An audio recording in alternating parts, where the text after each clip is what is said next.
तो दोस्तों आज मैं एक्सप्लेन करूंगा और समझाऊंगा probably one of the best horror movie franchise को, जिसका नाम है इंसीडियस। इस मूवी फ्रेंचाइजी के अंदर अभी तक कुल मिलाकर 5 पार्ट्स आए हैं, जिसके बाद में छठा पार्ट जल्दी ही रिलीज होने वाला है। तो उससे पहले मैं सारे के सारे पार्ट्स को एक्सप्लेन कर दूंगा। इनमें से मैंने द रेड डोर यानी कि इंसीडियस रेड डोर को पहले एक्सप्लेन कर दिया है, लेकिन आज की वीडियो से लेकर अगले कुछ दिन तक की वीडियोस के अंदर मैं इंसीडियस 2, 3 और 4 को भी एक्सप्लेन कर दूंगा, ताकि आपको पार्ट 6 को समझने में या फिर टाइमलाइन को समझने में कोई भी इशू नहीं आएगा। एक एक सीन, एक एक हिडन डिटेल और एक एक चीज आपको अच्छे से समझ में आ जाएगी। आज की इस वीडियो के अंदर सबसे पहले हम इंसीडियस पार्ट 1 को देखेंगे, जो कि काफी इन डेप्थ एक्सप्लेनेशन होने वाली है। और रिसेंटली मैंने काफी इंटरेस्टिंग मूवीज को एक्सप्लेन किया है, जैसे कि लॉक बॉक्स को, साथ ही साथ एक इंडोनेशियन हॉरर मूवी को। इनके सबने मिस कर दिया, जाकर देख लीजिए, उसका लिंक आपको नीचे डिस्क्रिप्शन और पिन कमेंट में मिल जाएगा। ये फिल्में जेम्स वॉन की तरफ से डायरेक्ट करी गई हैं, तो आपको समझ आ सकता है कि ये कितनी बढ़िया मूवी फ्रेंचाइजी है। तो चलिए अब बिना किसी देरी के चलते हैं सीधा वीडियो की तरफ।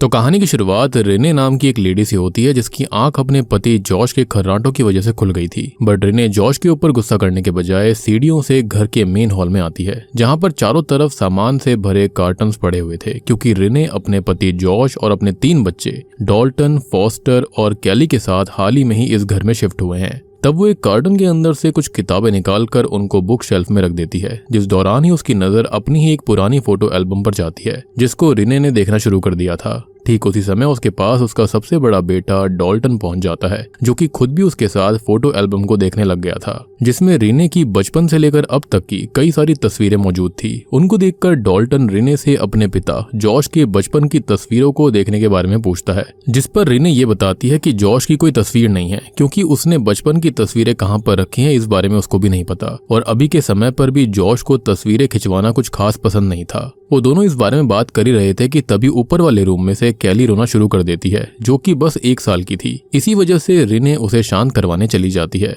थोड़ी ही देर में रेने डॉल्टन और फॉस्टर को नाश्ता देने के बाद वापस बुक शेल्फ के पास जाती है, जिस दौरान वो ये देखती है कि उसने जो किताबें शेल्फ में रखी थी वो शॉकिंगली जमीन पर पड़ी हुई थी। ये सच में काफी अजीब था, मगर रेने को ऐसा लग रहा होता है कि शायद ये सब डॉल्टन या फिर फॉस्टर की कोई शरारत होगी, इसलिए वो वापस डाइनिंग एरिया में जाकर उन दोनों को आगे से ऐसा करने से मना करती है। लेकिन स्ट्रेंज बात ये थी कि उन दोनों में से किसी ने वो करा ही नहीं था। अब इतने में ही जॉश भी तैयार होकर अपने एक सफेद बाल को तोड़कर बाहर आ जाता है, जो कि असल में एक स्कूल में टीचर की जॉब करता था। और अभी वो अपने परिवार को बाय बोलकर अपने काम पर निकल जाता है। थोड़ी देर के बाद रेने जो होती है वो डॉल्टन और फॉस्टर को स्कूल भेजकर और कैली को सुलाकर जब फ्री होती है, तो वो घर में मौजूद पियानो प्ले करते हुए म्यूजिक नोट्स बनाने लगती है। असल में रेने को पियानो प्ले करना काफी अच्छा लगता था, पर थोड़ी ही देर के बाद उसे चाइल्ड मॉनिटरिंग डिवाइस के स्पीकर से वापस से कैली के रोने की आवाज आती है। तब रेने उसको संभालने ऊपर जाती है। इसी दौरान एक और काफी अजीब चीज हुई थी, क्योंकि रेने को कमरे के बाहर से अजीब सी हमिंग साउंड आ रही थी। उसको सुनकर जब वो बाहर जाती है तो उसको पता चलता है कि वो आवाज घर के एटिक से आ रही है। इसलिए वो कैली को चुप करवा के उसके कमरे में उसे छोड़कर खुद एटिक में जाती है, जहां पर काफी पुराना सामान, एक लगभग टूटने की हालत में मौजूद सीडी और एक जलता हुआ विंटेज स्टोव भी था, जो कि एटिक्स को गर्म रखने के लिए इस्तेमाल करा जाता। खैर वहां की हालत देखकर रेने नीचे आ जाती है, जिसके बाद रात तक रेने ने घर में सारी चीजें सेट कर दी थी। और उस समय जॉश के घर वापस आने पर फॉस्टर और रेने उसका अच्छे से स्वागत करते हैं, जबकि उस समय डॉल्टन उसी एटिक के दरवाजे के पास सीढ़ियों पर बैठा अपने खिलौनों से खेल रहा था। तभी अचानक एटिक का दरवाजा डॉल्टन के सामने अपने आप खुल जाता है, जैसे कि कोई अनजान शक्ति उसको एटिक में बुलाना चाहती हो। इसी बीच रेने जॉश से अपने म्यूजिक शीट के बॉक्स के बारे में पूछ रही थी, जिसे उसने पुराने घर में याद से पैक करा था। पर आज सामान सेट करते वक्त उसे वो बक्सा कहीं पर भी नहीं मिला था, और जॉश ने भी उस बॉक्स को नहीं देखा था। अब जहां एक तरफ वो दोनों उस बॉक्स के बारे में बात कर रहे थे, वहीं डॉल्टन अब तक अपने हाथ में एक टॉय लैंप लेकर उस अंधेरे एटिक में पहुंच जाता है। वहां जाकर वो लाइट जलाने के लिए सीढ़ी पर चढ़ने की कोशिश करता है, पर जैसा कि वो सीढ़ी पहले से ही टूटने की हालत में थी, इसलिए डॉल्टन के थोड़ा ऊपर चढ़ते ही सीढ़ी का एक पाया टूट जाता है और डॉल्टन सीधा जमीन पर आ गिरता है, जिस दौरान डॉल्टन के सर और पैर पर चोट आ गई थी। लेकिन इसके बावजूद भी डॉल्टन रोता नहीं है, मगर तभी उसे एटिक के सबसे अंधेरे वाले इलाके में से कुछ तो ऐसा खौफनाक दिखता है, जिसको देखकर उसकी चीख निकल जाती है। तब उसकी आवाज को सुनकर रेने और जॉश भागते हुए ऊपर आकर डॉल्टन को संभालने लगते हैं, जिस दौरान वो उसे बड़े प्यार से समझाते हैं कि आगे से वो एटिक में ना आए। और अभी डॉल्टन भी रेने और जॉश को उस खौफनाक चीज या फिर दरवाजे के खुलने के बारे में कुछ भी नहीं बताता। खैर आगे जॉश डॉल्टन को उठाकर उसके रूम में ले जाने लगता है, और उसी समय जब रेने डॉल्टन का सामान लेने के लिए नीचे झुकती है, तभी उसके उसकी नजर एक ऐसी चीज पर जाती है जिसने कि रीने के भी होश उड़ा दिए थे। एटिक में रीने का म्यूजिक शीट वाला बॉक्स पड़ा हुआ था, जबकि उसको अच्छे से याद था कि उस बॉक्स को वो ऊपर लेकर कभी आई ही नहीं थी। खैर अभी रीने इस बात पर इतना ध्यान ना देकर नीचे चली जाती है, जहाँ पर जॉश डॉल्टन को बड़े प्यार से उसकी ड्राइंग्स दिखाते हुए आगे से ऊपर जाने से मना करता है और फिर जॉश और रीने डॉल्टन को सुलाकर अपने कमरे में वापस आ जाते हैं। अब वहाँ पर रीने जॉश को उस बक्से के बारे में बताती है, जिसको सुनकर जॉश को लग रहा था कि काम की टेंशन में शायद से रीने ने उस बॉक्स को ऊपर रखकर वो भूल गई होगी, मगर रीने को तो अच्छे से याद था कि वो बॉक्स कभी ऊपर लेकर गई ही नहीं। खैर अभी वो इस बात को ज्यादा नहीं खींचते और प्यार भरी बातें करने के बाद वो सो जाते हैं। खैर अब सभी सो रहे थे तो एज अ व्यूअर हम किसी को डॉल्टन की तरफ बढ़ता देखते हैं, जिसके डॉल्टन के करीब जाते ही बाहर मौजूद पेड़ वगैरह अपने आप हिलने लग गए थे। अब अगली सुबह भी रीने का सेम रूटीन चलता है। वो कैली को संभालते हुए फॉस्टर, जॉश और डॉल्टन के लिए नाश्ता तैयार कर रही होती है, लेकिन आज काफी अजीब बात थी क्योंकि डॉल्टन अब तक सोकर उठा ही नहीं था। इसलिए रीने जो होती है वो जॉश से डॉल्टन को जाकर जगाने के लिए कहती है, जिस पर जॉश भी फुल मस्ती के मूड में डॉल्टन के रूम में जाकर उसको जगाने की कोशिश करता है, मगर जॉश के कई बार बुलाने के बावजूद भी वो कोई जवाब नहीं देता। इवन जॉश जब उसको हिलाकर देखता है तब भी डॉल्टन कोई रिस्पॉन्स नहीं देता और ये वो पल था जिसके बाद से ही हंसते खेलते परिवार की जिंदगी हमेशा के लिए बदलने वाली थी। उनको समझ में नहीं आ रहा था कि हुआ क्या। खैर डॉल्टन की ऐसी हालत की वजह से उसको तुरंत ही हॉस्पिटल में भर्ती करवाया जाता है, जहाँ पर डॉक्टर सरकाज जो होते हैं वो सारे टेस्ट और स्कैन करके बताते हैं कि डॉल्टन के शरीर में कोई भी इन्फेक्शन या फिर बीमारी नहीं है। सारे टेस्ट बिल्कुल नॉर्मल हैं, लेकिन अचानक से वो कोमा में चला गया है और बिना किसी बीमारी के किसी व्यक्ति को ऐसी स्टेट में जाता देखकर खुद डॉक्टर भी पूरी तरह हैरान थे, क्योंकि ऐसा केस उन्होंने कभी नहीं देखा था। ये जानकर तो रीने का रो रो कर बुरा हाल हो जाता है, क्योंकि जैसा कि डॉल्टन की बीमारी ही पकड़ में नहीं आई थी तो डॉक्टर के लिए कोई भी ट्रीटमेंट सजेस्ट करना भी काफी मुश्किल था। अब कहानी यहाँ से आगे 3 महीने बढ़ जाती है। डॉल्टन अभी भी कोमा में था, मगर अब उसे प्रॉपर मशीन्स के साथ घर में ही शिफ्ट कर दिया जाता है, जहाँ पर एक नर्स रीने को दिखाती है कि कैसे डॉल्टन को फीडिंग ट्यूब के जरिए खाना देना है और कैसे उसकी साफ सफाई भी करनी है। आगे नर्स के जाने के बाद में रीने काफी ज्यादा परेशान होकर मन भटकाने के लिए पियानो प्ले करने की कोशिश करती है, मगर वो कुछ ही नोट्स के बाद इरिटेट हो जाती है और उसी समय कुछ ऐसा होता है जिसने कि रीने का खून जमा दिया था। अचानक से रीने को मॉनिटरिंग स्पीकर्स के जरिए भयानक सी आवाजें सुनाई देने लगती हैं, जो कि ये कह रही थी कि तुम कुछ नहीं कर सकते और मुझे वो दे दो। तभी अचानक कैली भी रोना शुरू कर देती है, जिससे घबराकर रीने जल्दी से भागते हुए कैली के रूम में जाती है, जहाँ पर साफ पता चल रहा था कि कैली सच में काफी डरी हुई थी। तब रीने कैली को शांत करवाते हुए उसके पूरे कमरे में नजरें घुमाती है, लेकिन कैली के पूरे कमरे में कोई नहीं था और उसी वजह से रीने को बस एक वहम सा लगने लगता है। लेकिन हम जानते हैं जब कोई इंसान नहीं होता तो कोई ना कोई शैतानी शक्ति होती है। खैर इसके बाद रात में जब वो फॉस्टर के कमरे में होती है तो उसे फॉस्टर को आज स्कूल में मिला सर्टिफिकेट दिखाई देता है, जिसे उसने घर में चल रही परेशानियों की वजह से रीने या फिर जॉश को नहीं दिखाया था। ये समझ आने पर रीने बहुत प्यार से फॉस्टर से बात करती है। आई मीन इतनी सी उम्र में वो कितना समझदार था। जिस दौरान फॉस्टर अचानक से रीने से कहता है कि वो अपना कमरा चेंज करना चाहता है। ये सुनकर रीने को इसका कारण समझ नहीं आता, जिस पर वो कहता है कि जब रात में डॉल्टन चलता है तो उसे काफी डर लगता है। ये सुनकर तो रीने के होश पूरी तरह उड़ गए थे, क्योंकि वो तो कोमा में था तो चल कह सकता है। हालांकि वो इस बारे में फॉस्टर से अभी कुछ नहीं कहती। पर आगे रात होते ही जब 3 बजने वाले थे तभी अचानक से फॉस्टर को डॉल्टन के कमरे से अजीब आवाजें आना शुरू हो जाती हैं, जिससे डरकर फॉस्टर अपने कमरे को बंद करके खुद को जल्दी से ब्लैंकेट के अंदर छुपा लेता है। And boys and girls, note कर लो कि जब भी कोई गोस्ट या फिर कोई ईविल आता है तो सबसे बढ़िया हथियार होता है यहाँ पर ब्लैंकेट। इसी बीच रीने अपने रूम में जॉश को मॉनिटरिंग डिवाइस के स्पीकर पर आ रही अजीब आवाज के बारे में बता रही थी, जिस दौरान जॉश को लगता है कि शायद डिवाइस ने कोई गलत सिग्नल कैच करा होगा। अब इस बात को रीने मान तो जाती है, लेकिन उसके हिसाब से वो जो कुछ भी था काफी डरावना था। अब तभी अचानक उन दोनों को घर के मेन गेट के पास से आवाज आती है, जिसे सुनकर रीने और जॉश दंग रह गए थे और इस वक्त उनके घर कौन आया होगा इस बारे में उनको कुछ भी समझ में नहीं आ रहा होता। तब जॉश रीने को अंदर रहने के लिए कहकर खुद ही बाहर जाता है, मगर उसके दरवाजा खोलकर देखने के बावजूद बाहर कोई नहीं था और इसलिए वो दरवाजा बंद करके सिक्योरिटी सिस्टम को ऑन करता है और अपने कमरे में वापस आ जाता है।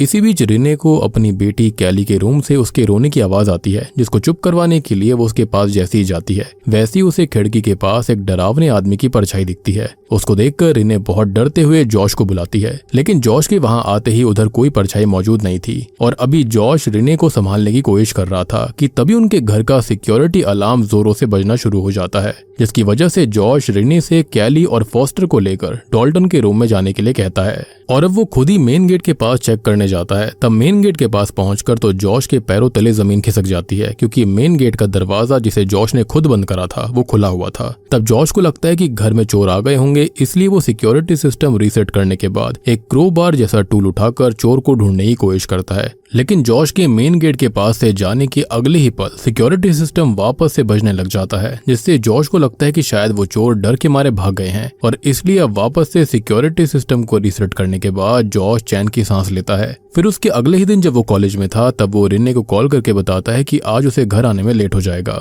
और इसी के बाद जब जॉश अपने दिमाग पर जोर डालने की कोशिश कर रहा होता है तभी उसे ब्लैक एंड व्हाइट विजन्स में एक बच्चा बेड पर सोता हुआ दिखता है। लेकिन जॉश इस चीज को थकान मानकर इग्नोर कर देता है। अब आज रात जॉश लेट घर पहुंचता है, जिसके अगले दिन रेने के पास हॉस्पिटल की नर्स आई हुई थी, जिससे बात करते हुए रेने अपना दर्द बांटती है। वो सच में डॉल्टन की इस हालत की वजह से काफी बुरा फील कर रही थी, जिस पर नर्स उसे हिम्मत रखने के लिए कहती है। कुछ ही देर में नर्स के जाने के बाद में जब रेने डॉल्टन की बेडशीट चेंज कर रही थी तभी बेडशीट को देखकर उसको एक भयानक झटका लगता है। डॉल्टन के पैरों के पास बेडशीट पर खून से बने किसी शैतान के पंजों के निशान थे, जिनको देखकर रेने इतना डर गई होती है कि जॉश के वापस आने तक वो उस बेडशीट को लेकर घर के अंदर ही बैठी रहती है। और रात में वो जॉश के घर आने पर उसको समझाने की कोशिश करती है कि इस घर में सारी चीजें काफी ज्यादा अजीब चल रही हैं और शायद ये घर श्रापित है, हॉन्टेड है। अब इस बात पर जॉश को भरोसा नहीं हो रहा था, जिसकी वजह से रेने और जॉश की छोटी सी बहस हो जाती है और तभी रेने गुस्से में आकर बेडशीट को जॉश के पास रखकर वहां से अंदर चली जाती है। अब उस समय उस पंजे के निशान को देखकर तो जॉश भी पूरी तरह से दंग रह गया था। अब क्योंकि जॉश को रात में घर के अंदर किसी के घुस आने का डर था, इसलिए वो हॉल में ही सो जाता है, जिस दौरान उसे वापस से सपने में एक लड़का बिस्तर पर सोता हुआ दिखता है, जिसके साथ साथ इस बार जॉश एक कैंडल भरे हुए हॉल और एक घर को भी देख पा रहा था। तभी अचानक रेने को एक बहुत ही भयानक सपना आता है, जिसके अंदर वो डॉल्टन के कमरे की खिड़की पर खून से सने उन्हीं पंजों को उभरते हुए देख रही थी, जिसको देखकर रेने डर के मारे उठ जाती है। और इस समय रात के 1:53 हो रहे थे और अभी रेने खुद को संभालने की कोशिश करती है कि तभी उसे अपनी खिड़की के बाहर कई लोगों की परछाई दिख रही थी। ये देखकर तो रेने के चेहरे का रंग उड़ जाता है और इसलिए वो जॉश को आवाज लगाती है। तभी अचानक वही आदमी जिसकी परछाई रेने को कैली के कमरे में दिखी थी, वो अचानक रेने के सामने आकर उस पर हमला करने लगता है। अब इससे रेने डर कर काफी जोर से चिल्लाती है और फिर जॉश जब उसके कमरे में आता है तो रेने उसे रोते हुए दिखाई देती है और वो उसको यकीन दिलवाने की कोशिश कर रही थी कि ये घर हॉन्टेड है और उन्हें किसी भी हाल में इस घर को खाली करना होगा। तब रेने को इतना ज्यादा सीरियस होता हुआ देखकर जॉश खुद भी सीरियस होकर इस बारे में सोचने लगता है और कुछ ही दिनों के अंदर अंदर वो इस घर को बेचकर एक दूसरा घर खरीद लेते हैं। उस समय घर का काम करवाने के लिए जॉश की माँ लोरेन भी उनके वहां पर आ गई थी। बेसिकली इनके परिवार का नाम था लैम्बर्ट परिवार, लैम्बर्ट फैमिली। एनीवेज उस समय सामान को सेट करते हुए एक फोटो देखकर लोरेन बहुत ही ज्यादा शॉक्ड रह जाती है, क्योंकि वो फोटो जॉश और रिने के साथ तीनों बच्चों की थी और लोरेन को विश्वास नहीं हो रहा था कि जॉश ने सच में सबके साथ फोटो खिंचवा ली। एंड ऑब्वियस सी बात है कि जॉश की माँ होने के नाते लोरेन को पता ही होगा कि जॉश कभी फोटोज क्यों नहीं खिंचवाता था। खैर अभी लोरेन बहुत ही प्यार से रिने को कहती है कि उसे पता है कि ये रिने के लिए काफी मुश्किल समय है, पर वो कभी हिम्मत ना हारे। ये सुनकर सच में रिने को काफी अच्छा लगता है। अब अगले दिन जॉश काम पर चला जाता है और फॉस्टर स्कूल चला जाता है, जिसके बाद रिने एक गाना प्ले करके घर की साफ सफाई करना शुरू कर देती है। जिस समय जब वो कचरे का बैग लेकर उसे बाहर फेंकने जाती है, तभी घर के अंदर अचानक उसकी नजर उस गाने पर डांस कर रहे एक बच्चे पर जाती है। उस बच्चे ने पुराने जमाने के कपड़े पहने हुए थे, जिसको देखकर तो रिने का दिमाग हिल चुका था कि आखिरकार इस घर में भी ये चीजें आ रही थी। तब रिने जैसे ही घर के नजदीक आकर दूसरी खिड़की से बच्चे को देखने की कोशिश करती है तो वो बच्चा अचानक गायब हो जाता है। जिसके बाद जैसे ही रिने घर में भागती हुई आती है तो अचानक वहां पर फिर से पैरानॉर्मल चीजें होना शुरू हो गई थी, यानी कि घर चेंज होने से कुछ नहीं हुआ। कभी दरवाजे अपने आप बंद हो रहे थे तो कभी रिने को अपने पीछे से वही बच्चा पूरे घर में भागता दिख रहा था। खैर इसके बाद भी रिने ना डरकर उस बच्चे को घर में ढूंढना शुरू करती है, जो कि काफी कमेंडेबल भी है। जिसका पीछा करते हुए पहले तो वो कैली के रूम में पहुंच गई थी, जहां पर कैली का लकड़ी का घोड़ा अपने आप हिल रहा था। अब इस चीज को रिने ने रोका ही था कि तभी उसे कैली के रूम का दरवाजा अचानक तेजी से खुलता हुआ दिखता है। ये देखकर रिने डरते हुए डॉल्टन के कमरे में पहुंचती है, जहां पर डॉल्टन तो अभी भी कोमा में था, लेकिन उसके कमरे में रखे एक क्लोजेट में रिने को किसी के पैर दिखाई दे रहे थे। अभी जैसे ही रिने उस क्लोजेट के पास जाती है तो अचानक वही बच्चा हंसते हुए क्लोजेट के अंदर से बाहर आता है और कमरे से बाहर भाग जाता है। ये देखकर तो रिने ने डर के मारे रोना शुरू कर दिया था। जिसके थोड़ी ही देर के बाद में वो एक प्रीस्ट लियाम मार्टिन को अपने घर बुलाती है, जिससे रिने बात कर रही होती है कि तभी वहां जॉश भी पहुंच गया था। तब थोड़ी सी बातें कर लियाम तो वहां से चला जाता है, मगर अभी जॉश ये देखकर पूरी तरह दंग रह जाता है कि उसकी मॉम लोरेन वापस जाने के बाद भी एक बार फिर से घर वापस आ गई थी। और सबसे अजीब बात तो ये थी कि रिने ने उसे इन सब के बारे में कुछ भी नहीं बताया था। खैर अभी रिने जॉश को बताना शुरू करती है कि शायद उनके पुराने घर में जो था वो उनके साथ इस नए घर के अंदर भी आ चुका है। इसको सुनकर जॉश के होश उड़ जाते हैं, मगर उसे इस बात पर अभी भी भरोसा नहीं था। जिस पर लोरेन रिने की साइड लेते हुए कहती है कि रिने एकदम सही कह रही है, क्योंकि असल में वो खुद भी वहां पर उसी वजह से आई है, क्योंकि पिछली रात उसने एक बहुत ही खौफनाक सपना देखा था। उस सपने में वो इसी घर के हॉलवे में थी, जिस दौरान उसे डॉल्टन के कमरे से काफी खतरनाक आवाजें आईं और वहां जाकर देखने पर उसे डॉल्टन के रूम के कोने पर एक खौफनाक पंजों वाला शैतान खड़ा दिखाई दिया था। वो अपने आप को विजिटर बोल रहा था और वो बस वहां पर डॉल्टन को लेने के लिए आया था, उसने ऐसा बोला। लोरेन अभी ये सब बता ही रही थी कि तभी अचानक उसे जॉश के पीछे भी वही भयानक शैतान दिखता है, जिसको असल में इस मूवी के अंदर लिपस्टिक फेस डीमन बुलाया गया है। जिसको देखकर लोरेन बहुत जोर से चिल्लाती है। ऐसा लग रहा था कि शायद वो उसे वार्न कर रहा था कि इस फैमिली को कुछ भी बताया ना जाए। इवन तभी सबको डॉल्टन के कमरे से भयानक आवाजें आना शुरू हो गई थी, जिस दौरान जब तीनों भागकर डॉल्टन के रूम के पास जाते हैं तो पहले तो उसके कमरे का दरवाजा ही नहीं खुलता, पर बाद में जब वो जैसे तैसे उसको खोलते हैं तो अंदर का नजारा देखकर उन सबकी रूह कांप गई थी। अंदर की सारी चीजें तहस नहस हो गई थी और डॉल्टन जमीन पर बेहोश पड़ा हुआ था। और सबसे हैरान कर देने वाली बात ये थी कि उसकी बेडशीट पर अब वैसे ही कई सारे पंजों के निशान आ गए थे। ये देखकर रिने और जॉश को समझ में नहीं आ रहा होता कि अब उन्हें करना क्या चाहिए। इस पर लोरेन बताती है कि अगर जॉश चाहे तो कोई है जो कि उनकी हेल्प कर सकता है। अब उसी रात लोरेन रिने और जॉश के घर में स्टीवन, जिसको हम स्पेक्स बोलेंगे, और उसके साथ टकर नाम के एक आदमी को भेजती है। वो दोनों एलिस नाम की एक साइकिक लेडी के साथ काम करते थे, मगर एलिस जो थी वो कहीं भी सिर्फ तभी जाती थी जब ये चीज कंफर्म हो जाए कि वहां पर सच में कोई नेगेटिव एनर्जी या फिर डीमन या फिर कोई स्पिरिट है। और हाँ, इन तीनों की भी काफी इंटरेस्टिंग स्टोरी है कि आखिर ये तीनों मिले कैसे थे, जिसके बारे में आने वाले पार्ट्स में बात जरूर होगी, वो भी काफी इंटरेस्टिंग होंगे। एनीवेज वैसे इस समय तक रिने ने कैली और फॉस्टर को लोरेन के साथ उसके घर पर भेज दिया था ताकि उन्हें ये सब देखना ना पड़े। और अभी अपना इंट्रोडक्शन देने के बाद में स्पेक्स और टकर अपने इक्विपमेंट निकालकर घर को चेक करना शुरू करते हैं, जिस दौरान वो दोनों इसको खाली पैरानॉर्मल नजरिए से नहीं बल्कि साइंस की नजर से भी देख रहे थे। और अगर घर में किसी चीज की वजह से कोई भी दिक्कत होती है तो उनको पता चल जाता है। वैसे उनके द्वारा इस्तेमाल करे जाने वाले इक्विपमेंट जो थे वो खुद स्पेक्स ही बनाया करता था, और इसलिए वो अभी जॉश और रिने से बातें करना शुरू कर देता है और टक्कर अलग अलग फिल्टर से पूरे घर की फोटोज खींच रहा था। अभी शुरुआत में तो उसे कहीं पर कोई भी गड़बड़ नहीं लग रही होती, लेकिन जैसे ही वो हॉलवे में रखी हुई घड़ी के पास से गुजरता है तभी अचानक टकर को कुछ अजीब रीडिंग मिलती है। फिर वहां की फोटो को खींचने पर टकर के होश उड़ जाते हैं, क्योंकि फोटो में व्हाइट ड्रेस में औरतें क्रीपी वे में हंसती हुई दिख रही थी, जो कि ऑब्वियस ही बात है स्पिरिट्स थी। और ये तीनों काफी इंटरेस्टिंग है। इसी वजह से अब टकर तुरंत ही स्पेक्स के पास जाकर एलिस को बुलाने के लिए कह देता है, क्योंकि यहाँ पर वाकई में गड़बड़ थी, क्योंकि कई सारे केसेस इनको होक्स मिलते थे और इसलिए ही एलिस वहां पर नहीं जाया करती। एलिस सिर्फ वहीं जाती थी जहां पर वाकई में फैमिली को जरूरत हो। खैर अब इसके अगले ही दिन एक बूढ़ी लेडी एलिस यानी कि इंसीडियस वाली चाची जॉश और रिने के घर में आती है। वो लोरेन की काफी अच्छी दोस्त थी, जिसकी वजह से वो जॉश से काफी ज्यादा स्वीटली बात कर रही होती है, जैसे कि वो उसको जानती हो। और उसी समय वो जॉश को एक ऐसी बात बताती है जिसने कि जॉश के भी होश उड़ा दिए थे।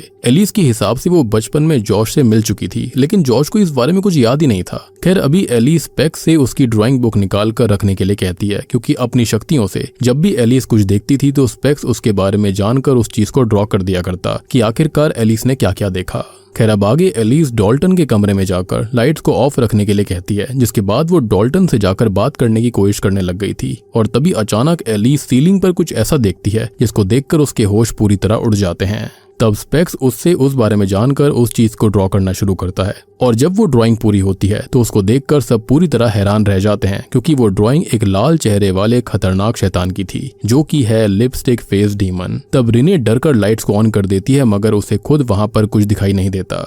अब इन सब के बाद एलिस सबको हॉल में ले जाकर एक ऐसी बात बताती है जिसको सुनकर तो रिने और जॉश को अपने कानों पर भरोसा नहीं था। एलिस का कहना था कि असल में डॉल्टन को सीढ़ियों से गिरने की वजह से कुछ भी नहीं हुआ है और ना ही वो कोमा में है। सच्चाई तो ये है कि उसने एस्ट्रल प्रोजेक्शन करा है और उसकी एस्ट्रल बॉडी किसी और दुनिया में जा चुकी है, जो कि है डार्क वर्ल्ड। और इसका मतलब कि रिने और जॉश का घर हॉन्टेड नहीं है, बल्कि डॉल्टन खुद ही हॉन्टेड है। यानी कि डॉल्टन जहाँ जाएगा वहां पर यही चीज होगी, घर बदलने से कुछ नहीं होने वाला। ये बात सुनकर शुरू में तो तो रिने और जॉश को कुछ भी समझ में नहीं आता, जिस पर एलिस ये बताती है कि कुछ लोग बहुत ही खास होते हैं जो कि रात में सोने के बाद आउट ऑफ बॉडी एक्सपीरियंस करते हैं या फिर एस्ट्रल प्रोजेक्शन कर सकते हैं। इस स्टेट में उनकी फिजिकल बॉडी तो ऐसी ही रहती है, मगर उनकी सोल जो होती है वो बॉडी से बाहर निकल कर कहीं भी जा सकती है और जो चाहे वो कर सकती है। आधे से ज्यादा लोगों को इस बात का एहसास बस इसी वजह से नहीं होता क्योंकि उन्हें वो सारी चीजें बस एक सपना लगती हैं। और डॉल्टन जो कि असल में एक बहुत ही माहिर एस्ट्रल प्रोजेक्टर है, वो भी ऐसे ही स्टेट में अनजाने में एक ऐसी खतरनाक दुनिया में खो चुका है जिसको एलिस जो है वो फर्दर कहती है।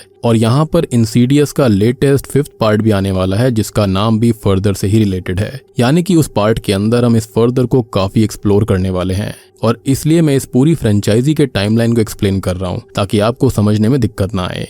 एलिस का ये कहना था कि डॉल्टन काफी टाइम से ऐसा करता आ रहा था, लेकिन इस बार वो काफी दूर निकल गया है। एलिस के हिसाब से फर्दर उनकी ही दुनिया से दूर एक अलग दुनिया थी जो कि वैसे तो उनके आसपास ही होती है, लेकिन वो लोग उसको देख नहीं सकते और उस दुनिया में बस इस दुनिया के टाइम जैसे नियम भी नहीं चलते। वो एक ऐसी डार्क रेल्म है जहाँ पर टॉर्चर होने वाली आत्माएं और कई सारी बुरी आत्माएं फंसी हुई हैं, डीमंस भी हैं। ये सुनकर तो जॉश और रिने के होश उड़ जाते हैं और तब जाकर एलिस एक और खौफनाक बात बताती है कि जैसा कि डॉल्टन की आत्मा अपने शरीर में नहीं है तो उसका शरीर एक एम्प्टी वेसल की तरह हो चुका है, यानी कि एक बिल्कुल खाली घड़े की तरह, जिसके बारे में फर्दर में रहने वाली आत्माओं को डीमंस को पता चल चुका है। और इसी वजह से वो धीरे धीरे डॉल्टन की बॉडी के पास इकट्ठा हो रही हैं ताकि वो उसके शरीर पर कब्जा करके उसे अपना बना सके। लेकिन आत्माओं के लिए ये करना काफी मुश्किल होता है क्योंकि ऐसा करने में काफी एनर्जी लगती है। ऑब्वियस सी बात है कि उनकी कुछ न कुछ इच्छाएं होती हैं जो कि वो पूरा करना चाहते हैं और इसलिए उनको इंसानी शरीर की जरूरत है, विच एक्सप्लेन्स कि इनके घर में बहुत सारी आत्माएं क्यों आ रही थी, क्योंकि डॉल्टन की बॉडी जो थी वो उनको अट्रैक्ट कर रही होती है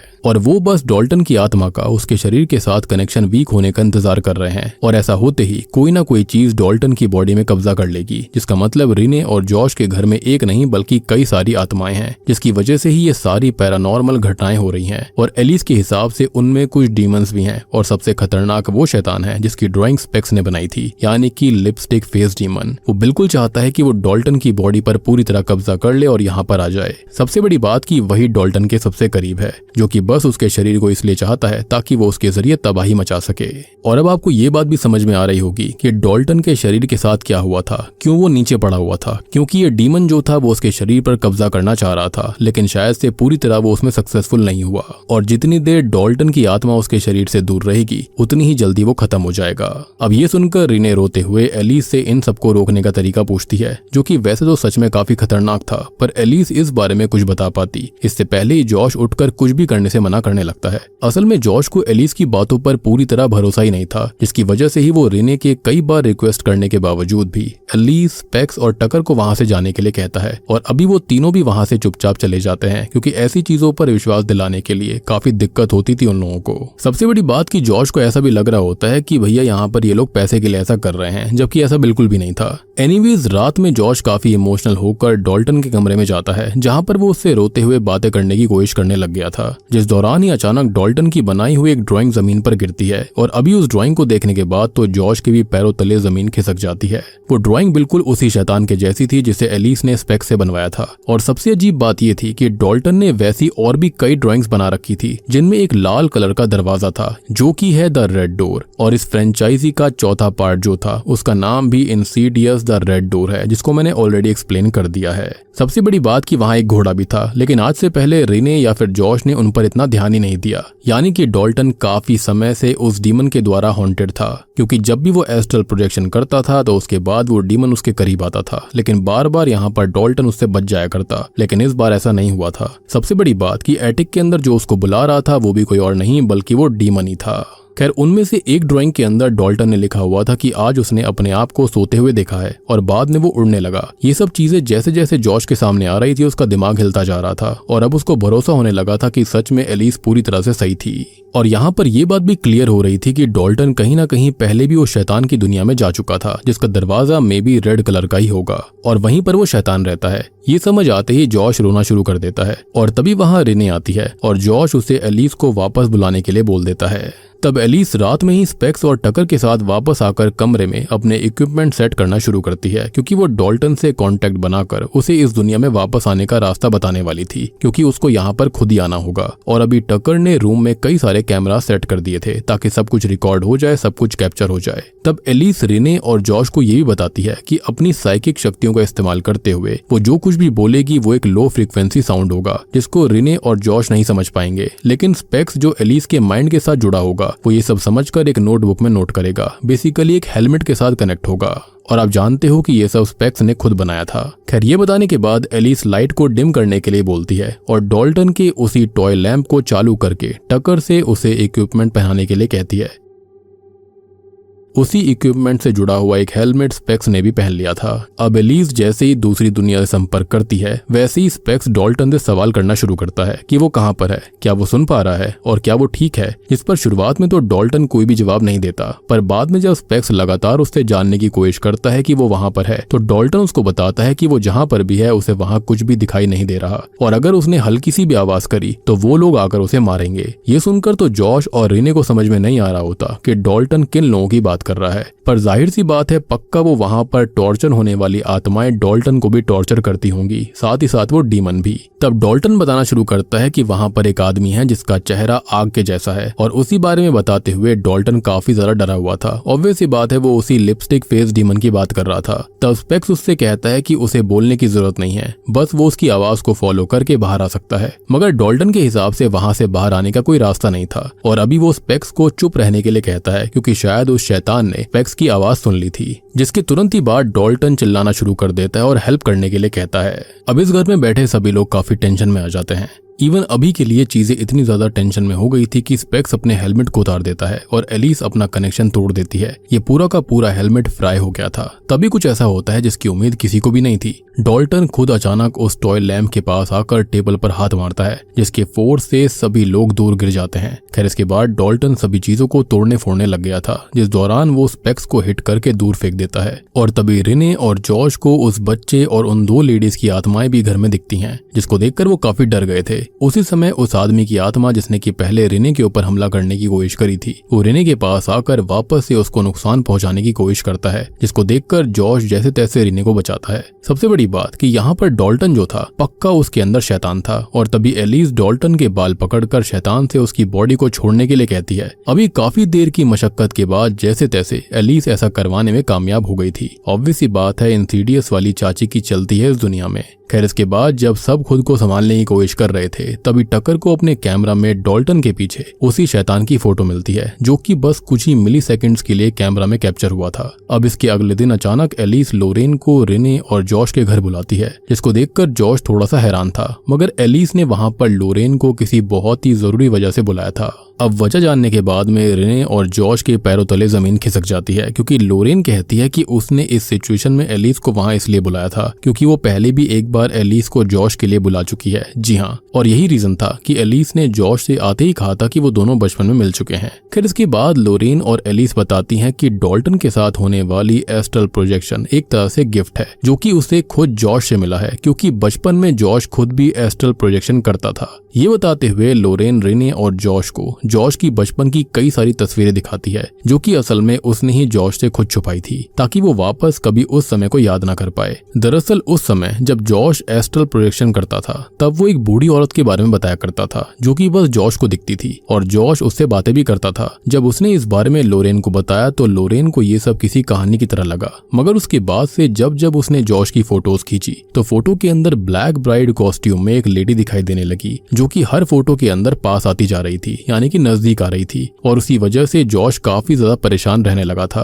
और इसी वजह से लोरेन भी काफी दुखी रहने लगी थी। पर तभी किस्मत से उसकी मुलाकात एलिस से हुई थी, और उसने तब जैसे तैसे जॉश के एस्ट्रल प्रोजेक्शन को बंद करवाकर उसकी यादों को ही मिटा दिया था, ताकि वो एस्ट्रल प्रोजेक्शन ना कर पाए। और आपको याद होगा कि अभी जॉश को बीच बीच में कोई दिख रहा था बार बार, यानी कि बेड पर दिखता था, तो उसकी यादें वापस आने की कोशिश कर रही थी, और एलिस ने उसकी यादें और उसकी ये शक्ति इसलिए ले ली थी ताकि वापस से कभी ऐसा ना हो। मगर कहीं ना कहीं जॉश के सबकॉन्शियस माइंड के अंदर वो सारी बातें अभी भी थी, और इसलिए जॉश फोटोज खिंचवाने में डरता था। ये सब जानने के बाद जॉश और रिने बिल्कुल दंग रह जाते हैं। तब जाकर एलिस बताती है कि अगर उन लोगों को डॉल्टन को बचाना है तो उन्हें ऐसा जल्दी करना पड़ेगा, क्योंकि डॉल्टन के पास ज्यादा समय नहीं बचा है।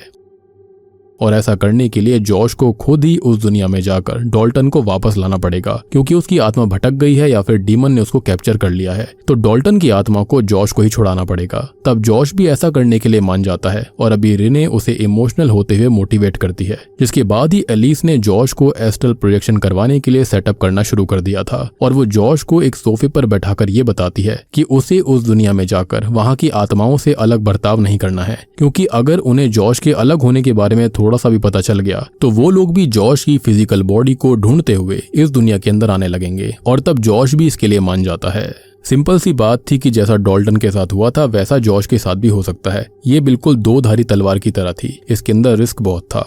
और फिर एलिस उसके सामने एक मेट्रोनोम शुरू करके जॉश से उसके ऊपर फोकस करने के लिए कहती है, बेसिकली उसकी बीट्स के ऊपर, आवाज के ऊपर। जॉश भी बिल्कुल ऐसा ही करता है, लेकिन काफी देर बाद भी उसे कुछ अलग फील नहीं होता, जिसकी वजह से वो गुस्से में सोफे से खड़ा हो जाता है। पर तभी वो कुछ ऐसा देखता है जिसको देखकर उसकी आंखें फटी की फटी रह गई थी। असल में उसकी फिजिकल बॉडी तो अभी भी सोफा पर ही बैठी थी और वो सच में एस्ट्रल प्रोजेक्शन कर रहा था। सेम चीज डॉल्टन ने अपनी ड्राइंग्स के अंदर नोटिस करी थी कि उसने खुद को सोते हुए देखा है। तो वो कैसे हुआ होगा आपको समझ में आ गया। कई लोगों को यहाँ मेट्रोनोम की जरूरत नहीं पड़ती, कुछ लोग ऐसे ही खुद कर सकते हैं। तब एलिस तो जॉश को देख सकती थी। वो जॉश से कहती है कि मेरी वॉइस को अपने लिए गाइड समझना, और एलिस यहाँ पर स्पेशल थी। एंड सबसे बड़ी बात कि एलिस की खुद की कहानी भी है, जो कि पार्ट 3 में आएगा, उसको भी मैं एक्सप्लेन करूंगा। तब आपको समझ में आएगा कि एलिस के पास में क्या शक्तियां हैं। एलिस जॉश की आत्मा से कहती है कि अब तुम फर्दर में जा सकते हो। तब जॉश भी डॉल्टन के लैंप को उठाकर एक अंधेरी दुनिया में पहुंच जाता है, जहां पर शुरुआत में तो उसको कुछ भी नहीं दिख रहा था, पर तभी उसे अंधेरे में डॉल्टन जैसा एक बच्चा दिखाई देता है। अब जॉश जब उसका पीछा करता है तो उसकी शक्ल देखने पर जॉश काफी हैरान हो गया था, क्योंकि वो बच्चा असल में कोई और नहीं बल्कि खुद जॉश के ही बचपन वाला रूप था। और जॉश असल में अब तक जिस बच्चे को अपने सपनों में देखता आ रहा था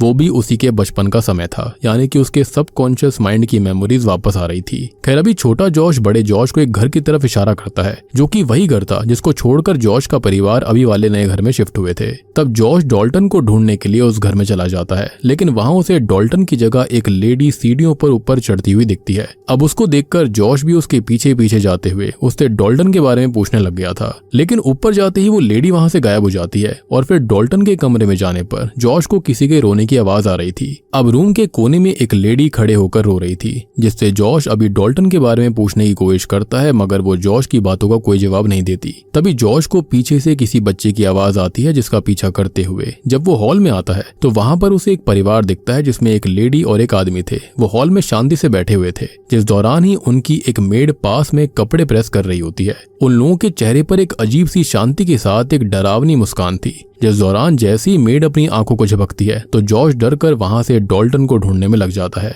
उस समय वो दूसरे कमरे में जाने पर वहां एक लड़की को बंदूक लिए बैठा देखता है, जिससे भी जॉश डॉल्टन के बारे में पूछने लग गया था, लेकिन वो भी जॉश को कोई जवाब नहीं देती। और उसके अगले ही पल जॉश को हॉल से गोलियां चलने की आवाज आती है। इवन इसी समय अचानक जॉश के सामने से वो लड़की भी गायब हो गई थी, और हॉल में जाने पर जॉश को पता लगता है कि उस लड़की ने उस परिवार और मेड को शूट करके खत्म कर दिया है। पक्का ये सब उस घर में उस समय हुआ होगा जब जॉश छोटा था, या फिर ये हो सकता है कि उससे पहले जब वहां पर कोई भी नहीं था, जब ये परिवार उस घर के अंदर रहता होगा। बेसिकली यहाँ पर अलग अलग आत्माएं थी, अलग अलग कहानियां हैं हर किसी की, क्योंकि एलिस ने पहले ही बताया था कि इस दुनिया में टाइम की कोई नियम नहीं होते, और अभी बड़े जॉश को भी छोटे जॉश ने इस घर का रास्ता दिखाया था। खैर तब जॉश डरकर वहां से निकलने की कोशिश करता है। सिंपल सी बात मान लो कि यहाँ पर अलग अलग टाइमलाइंस के लोग हो सकते हैं, जैसे कि छोटा जॉश भी हो सकता है, बच्चा जॉश भी हो सकता है, यानी कि इन्फेंट भी हो सकता है। यहाँ पर कोई भी किसी को दिख सकता है। यहाँ पर टाइम के कोई नियम नहीं थे, सारे टाइम यहाँ पर एक जैसे हो जाते हैं। लेकिन तभी उस परिवार की आत्माएं उसको डराने लगती हैं। उनकी हंसी बहुत ही डरावनी थी,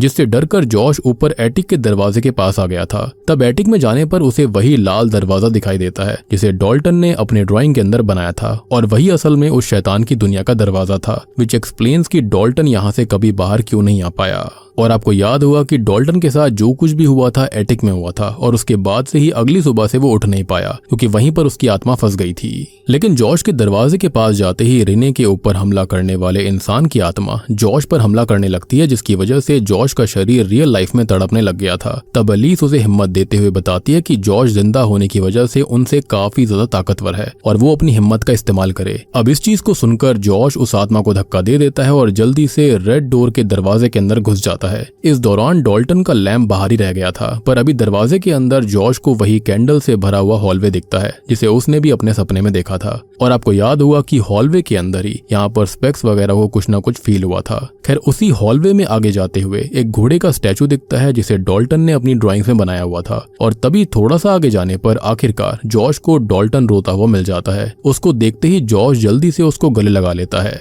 और तभी डॉल्टन दिखाता है कि कैसे उस शैतान ने उसे जंजीरों से बांधकर रखा हुआ था, विच एक्सप्लेन्स कि वो यहाँ पर रियल वर्ल्ड में क्यों नहीं आ पाया। तब जॉश उसको आजाद करने की कोशिश करने लगता है, जिस दौरान ही डॉल्टन पीछे ऊपर की तरफ देखते हुए डरने लग गया था, क्योंकि वही वो शैतान अपने खौफनाक पंजों में धाड़ लगा रहा था। और वहाँ इस मूवी का बहुत ही फेमस म्यूजिक बज रहा होता है जो कि कुछ इस तरह था।